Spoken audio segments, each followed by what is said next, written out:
Hello students, today we are going to discuss a topic of reasoning, that is analogy, and today's topic is a part of verbal reasoning. So first of all, I would like to discuss its definition. So according to the definition of analogy, analogy means a comparison of one thing with another thing that has similar features. ठीक है ना? आपके पास इसमें क्या होता है कि it shows the comparison of one thing with the another thing that has similar features or that has similar qualities as well. Another definition is also there. Analogy shows the relationship between two types of objects. The candidate has to understand the relationship between those two objects and apply the same relationship to find the relation between the third and the fourth object. देखिए भाई, according to the given question of this topic, आपके पास क्या होता है कि according to the question आपके पास कोई भी four terms are given to you, sorry, three terms are given to you, और first of all we have to find the relationship between the first and the second term. ठीक है, first और second term में आपका जो आप उसमें find out करेंगे, जो आपका जो रिलेशनशिप बनेगा वही हम अप्लाई करेंगे थर्ड और फोर्थ में. ठीक है ना, so that comparison of one thing with the another thing that has been fulfilled. Now types of analogies also there.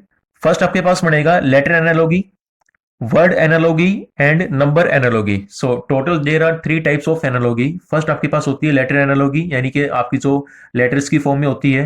Second आपके पास क्या word analogy, जो आपके पास completely words की फॉर्म में होती है. And the third one is number analogy, which is totally in the form of numbers only. So now first question is there. If H is related to S, then who is related to D? देखिए भाई, according to the given statement of first question, जो आपके पास जो H letter है that is related to S, then we have to find कि who is related to D. ठीक है, अब देखिए you know very well H का आपका जो अपोजिट लेटर आएगा वो क्या होता है, S होता है. ठीक है ना, तो H और S में आपकी रिलेशनशिप क्या बनेगा कि the opposite letter of H is S. In the same series D आपका किसमें क्या आपका हो जाएगा, W हो जाएगा. ठीक है ना, so W is related to D because we know very well the opposite letter of D is W. तो इसमें आपका आंसर आएगा कि W is related to D because H was related to S. Now question number second is there moon. ठीक है, फिर आपका यहाँ पे ये क्या है, साइन ऑफ रेशियो गिवन है मून, उसके बाद सैटेलाइट है, फिर आपका ये साइन ऑफ इसको बोलते हैं sign of proportional earth. Then we have to find here. ठीक है, देखिए as moon is a satellite, you know very well moon आपके पास क्या होता है, सैटेलाइट होता है. ठीक है, तो मून और सैटेलाइट में आपका जो रिलेशनशिप है वही आपका क्या बनेगा, अर्थ का आपके पास जो फोर्थ टर्म आएगी उसमें बनेगा. Similarly we know that earth is a planet. ठीक है ना, since we know very well और you know very well moon is a satellite. ठीक है, तो मून का जो रिलेशन बनेगा सैटेलाइट इसमें यानी कि सेकंड टर्म के साथ, वही फिर आपका क्या बनेगा, थर्ड का बनेगा फोर्थ टर्म के साथ. So as well as earth is a planet, तो इसमें आपका आंसर आ जाएगा, यहाँ पे क्या आएगा, प्लेनेट आएगा. So planet will come in place of question mark. Now question number third is there for 17. यहाँ पे आपका 7 है and then we have to find out the fourth number. देखिए आपका जो नंबर 17 है इसको लिखेंगे 4 स्क्वायर प्लस में 1 बिकॉज 4 स्क्वायर आपका बनेगा 16 प्लस 1 ये आपका हो जाएगा 17.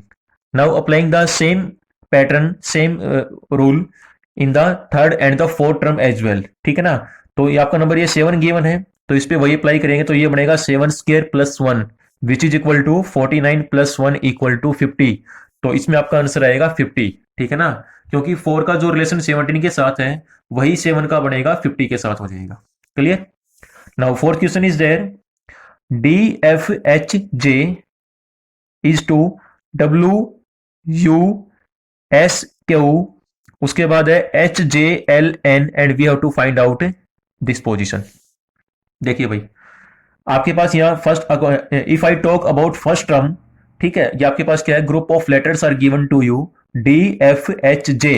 सो you know very well D का प्लेस क्या होता है, फोर्थ प्लेस पे D आता है आपका, F आएगा 6th प्लेस पे, H आएगा 8th प्लेस पे और J आपका आएगा 10th प्लेस पे according to the English alphabet.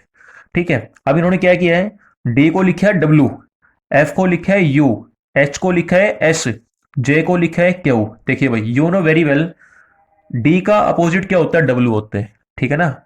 F का अपोजिट होता है यू, एच का अपोजिट होता है एस, अभी हमने फर्स्ट क्वेश्चन में इसको अभी डिस्कस किया था।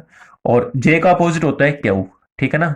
So first of all you will find out the relation between the first and the second term and then apply the same relation with the third and the fourth term as well. So third आपके पास क्या given है?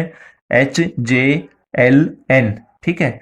So H का opposite क्या आपका क्या हो जाएगा? एस हो जाएगा। जे का अपोजिट क्यू हो जाएगा। एल का अपोजिट ओ होता है और एन का अपोजिट आपका क्या होता है? एम होता है, ठीक है। तो इसमें आपका जो आंसर आएगा वो आएगा S Q O M. Clear? Now last question is there. यहाँ पे गिवन है, ये आपके पास क्या वर्ड एनालॉगी है, ठीक है ना। जो आपका थर्ड क्वेश्चन है ये आपका नंबर एनालॉगी टाइप का है। जो आपका फोर्थ क्वेश्चन है ये आपका क्या है? लेटर एनालॉगी है, ठीक है ना। So earlier I also discussed with the type of analogy, word analogy, letter analogy and number analogy. Now last question is there, swimming, river, trekking and question mark. देखिए भाई, as swimming is done in river, you know very well कि आपकी जो swimming यानी कि क्या है, ये आपकी कोई भी फिजिकल एक्टिविटी है which is done in river, ठीक है ना। रिवर में आपकी नदी में क्या होती है? हम क्या उसमें वी कैन स्विम, ठीक है, आप वहां स्विमिंग कर सकते हैं। इन the same way, in the same manner, जो आपकी जो ट्रैकिंग है, ट्रैकिंग भी आपकी क्या है? Is a kind of activity, ठीक है ना। Trekking is done on mountain, ठीक है। तो जैसे जो आपका रिलेशन जो स्विमिंग का रिवर के साथ था, वही आपका ट्रैकिंग का बनेगा माउंटेन के साथ हो जाएगा। तो इसमें आपका आंसर आएगा swimming, river, after that trekking और आपका क्या हो जाएगा? माउंटेन हो जाएगा, ठीक है बेटे। तो ये हमारा आज का टॉपिक था, ठीक है ना, analogy. And this is a part of verbal reasoning. So thank you everyone, thank you so much, thank you बेटे।